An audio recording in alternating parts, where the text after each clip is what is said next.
2 Corinthians 11.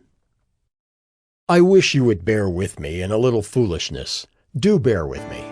For I feel a divine jealousy for you, since I betrothed you to one husband, to present you as a pure virgin to Christ. But I am afraid that as the serpent deceived Eve by his cunning, your thoughts will be led astray from a sincere and pure devotion to Christ. For if someone comes and proclaims another Jesus than the one we proclaimed, or if you receive a different spirit from the one you received, or if you accept a different gospel from the one you accepted, you put up with it readily enough. Indeed, I consider that I am not in the least inferior to these super-apostles. Even if I am unskilled in speaking, I am not so in knowledge. Indeed, in every way we have made this plain to you in all things. Or did I commit a sin in humbling myself, so that you might be exalted, because I preached God's gospel to you free of charge?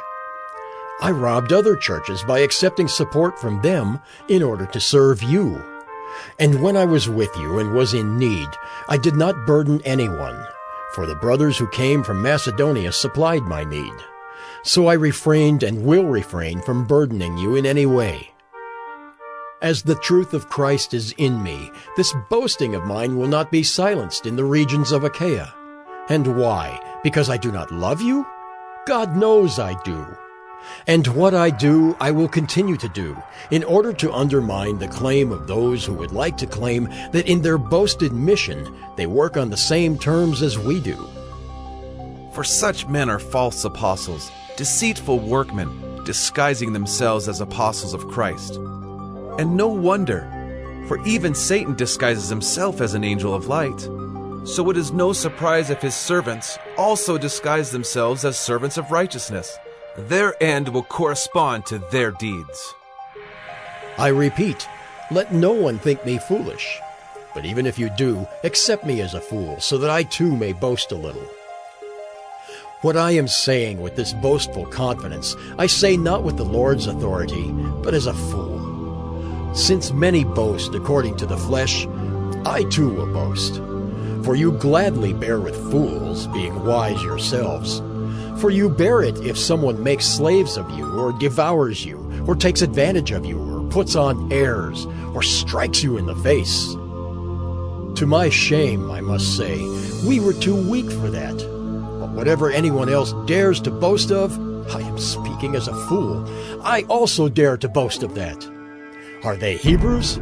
So am I. Are they Israelites? So am I. Are they offspring of Abraham? So am I. Are they servants of Christ? I am a better one. I am talking like a madman, with far greater labors, far more imprisonments, with countless beatings and often near death. 5 times I received at the hands of the Jews the 40 lashes less 1. 3 times I was beaten with rods. Once I was stoned. 3 times I was shipwrecked. A night and a day I was adrift at sea. On frequent journeys, in danger from rivers, danger from robbers, danger from my own people, danger from Gentiles, danger in the city, danger in the wilderness, danger at sea, danger from false brothers. In toil and hardship through many a sleepless night, in hunger and thirst, often without food, in cold and exposure. And apart from other things, there is the daily pressure on me of my anxiety for all the churches. Who is weak, and I am not weak? Who is made to fall, and I am not indignant? If I must boast, I will boast of the things that show my weakness. The God and Father of the Lord Jesus, He who is blessed forever, knows that I am not lying. At Damascus, the governor under King Aretas was guarding the city of Damascus in order to seize me. But I was let down in a basket through a window in the wall and escaped his hands.